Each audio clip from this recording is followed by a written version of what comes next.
Vidéo pour continuer le dernier chapitre de l'immunité, à savoir le phénotype immunitaire au cours d'une vie, et surtout la grosse partie 4, là on voit dans le plan, sur l'immunothérapie. Donc en classe virtuelle autrefois, on s'était intéressé aux 3 premiers paragraphes, et donc voici une première vidéo sur l'immunothérapie. Alors on voit que concernant l'immunothérapie, on a plusieurs voies. Il y a ce qu'on appelle les vaccins thérapeutiques, et les anticorps monoclonaux. Je vous propose une première vidéo sur les vaccins thérapeutiques. Donc vous avez été destinataire du cours sur l'immunothérapie, et donc voici un premier schéma qui vous est proposé. En fait, l'utilisation du système immunitaire et des connaissances qu'on a sur le système immunitaire pour lutter contre les cancers est en fait toujours basé sur le même principe. C'est qu'on cherche à stimuler le système immunitaire pour qu'il soit capable de reconnaître et de détruire les cellules cancéreuses. L'exemple qu'on a choisi, c'est l'exemple de lutte contre le cancer de la prostate, qui est une affection qui n'est pas rare et qu'on peut traiter soit par la chimiothérapie, soit par la chirurgie, ou maintenant par l'immunothérapie de façon assez satisfaisante.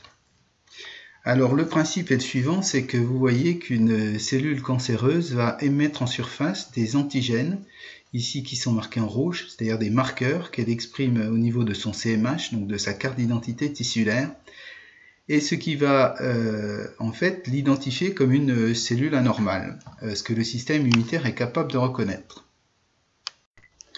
Alors comme on l'a vu pour la vaccination, le principe ça va être de récupérer ces antigènes spécifiques des cellules cancéreuses de la prostate, de les mélanger avec un adjuvant, c'est-à-dire un facteur activateur du système de la réaction immunitaire, notamment des molécules qui vont activer la réaction immunitaire innée, l'inflammation, et donc la production de toutes les molécules chimiques, genre cytokines, etc., qui vont stimuler le système immunitaire.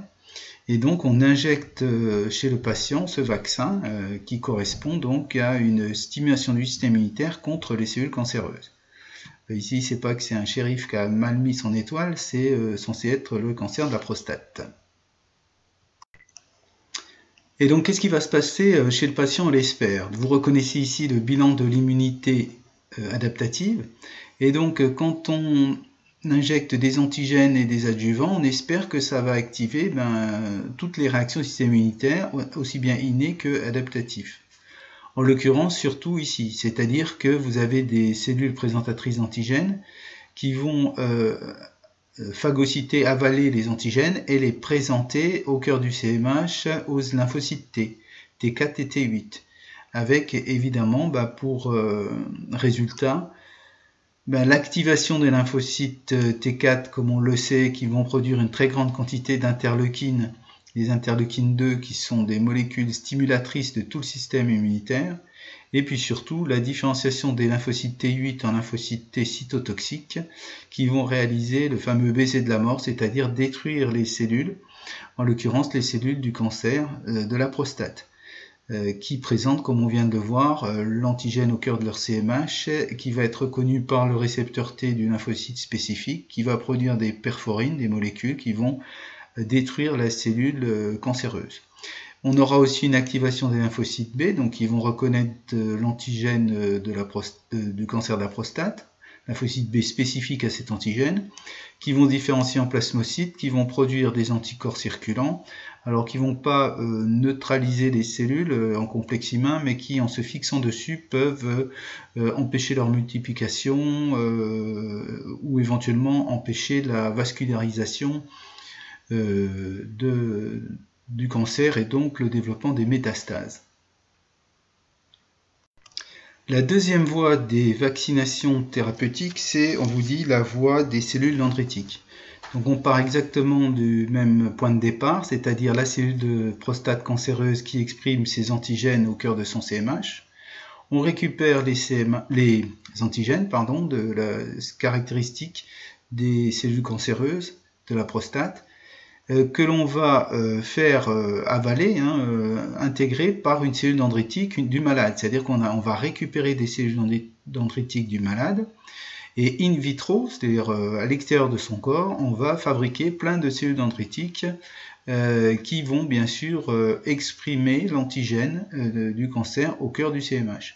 Et ce qu'on va réinjecter, c'est pas le vaccin, c'est-à-dire les antigènes et un adjuvant, c'est directement les cellules dendritiques multipliées en très grand nombre, donc qui sont ici, et qui sont injectées chez le patient.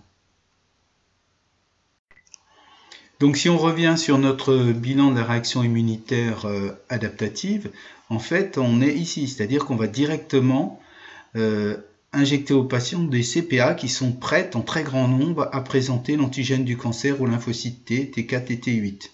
Donc on va avoir une réaction très très forte et certaine, notamment de la stimulation des lymphocytes cytotoxiques pour détruire le cancer. Donc c'est le même principe mais avec une stimulation plus forte, plus importante, parce qu'on donne directement à l'organisme de très nombreux CPA présentant l'antigène du cancer. Donc je vous ai remis ici exactement ça, c'est-à-dire que dans l'organisme, on va avoir exactement ça. On introduit les CPA qui ont des antigènes du cancer, qu'elles présentent au cœur du CMH, qui vont être reconnus par les récepteurs T, TCR des lymphocytes 4 et 8. Les lymphocytes T8 qui se différencient en cytotoxiques, qui reconnaissent la cellule cancéreuse et donc qui la détruisent en produisant des perforines, c'est le fameux baiser de la mort, la cytolyse. Et tout ça étant particulièrement activé par les interleukines, donc produites par les LT4 différenciés en lymphocytes TH helper. Donc c'est exactement cet extrait du bilan qu'on vient de voir, mais spécifique à la voie des cellules dendritiques.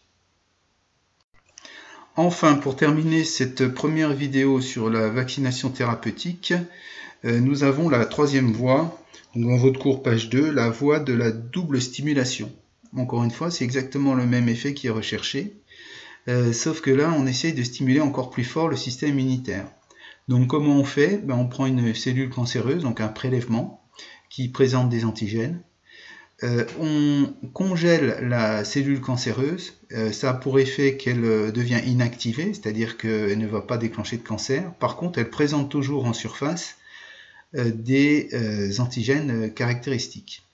Et puis ce qu'on va rajouter aussi dans un endroit important, un endroit sain du malade, c'est-à-dire on va lui mettre par exemple dans la cuisse ou dans le bras, on va en même temps lui mettre ces cellules congelées qui vont être très immunoactives, c'est-à-dire qui vont énormément stimuler le système immunitaire, et en même temps des capsules qui contiennent donc des cellules tout à fait particulières, c'est-à-dire des cellules de type lymphocyte helper, génétiquement modifiées, et qui sont capables de produire en grande quantité des substances immunostimulantes. On ne rentre pas dans les détails, mais un petit peu comme les interleukines, qu'on va appeler ici les SIS.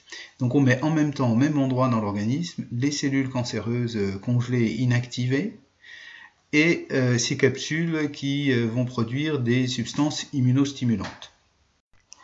Et donc que va-t-il se passer dans l'organisme? Eh bien, au niveau de l'injection, on va avoir les cellules dendritiques qui vont phagocyter les cellules cancéreuses congelées, qui vont les détruire et qui vont exprimer en surface les antigènes cancéreux, comme on vient de le voir. Et ça va avoir exactement le même effet, c'est-à-dire les lymphocytes T8 qui vont être activés en lymphocytes T cytotoxiques, qui vont se multiplier en très grand nombre, et qui vont aller détruire les cellules cancéreuses avec le baiser de la mort selon le même principe de la cytolyse. Et encore une fois, les lymphocytes T4 qui reconnaissent les cellules l'antigène cancéreux grâce au CPA et qui deviennent des lymphocytes TH helper producteurs d'interleukines. Mais ce qui en plus est nouveau, c'est qu'au même endroit, on a ces cellules génétiquement modifiées qui produisent une très forte quantité de substances immunostimulantes, donc qui vont activer localement de façon très très importante cette réaction. Et donc là, ça va vous faire une véritable armée de lymphocytes T cytotoxiques qui vont entraîner une attaque massive des cellules cancéreuses et une destruction efficace de celui-ci. Donc voici pour cette première vidéo, cette première partie de l'immunothérapie avec les vaccins thérapeutiques. Alors vous allez me dire pourquoi on n'utilise pas ça de façon systématique. On verra, c'est comme pour les anticorps monoclonaux, c'est des techniques qui sont relativement récentes. qui sont très coûteuses, ça il faut le dire, et puis qui réussissent de façon plus ou moins efficace en fonction des personnes, en fonction des cancers, etc. Mais c'est une voie très encourageante qui va être confirmée par celle des anticorps monoclonaux qu'on va voir dans la vidéo suivante. Merci.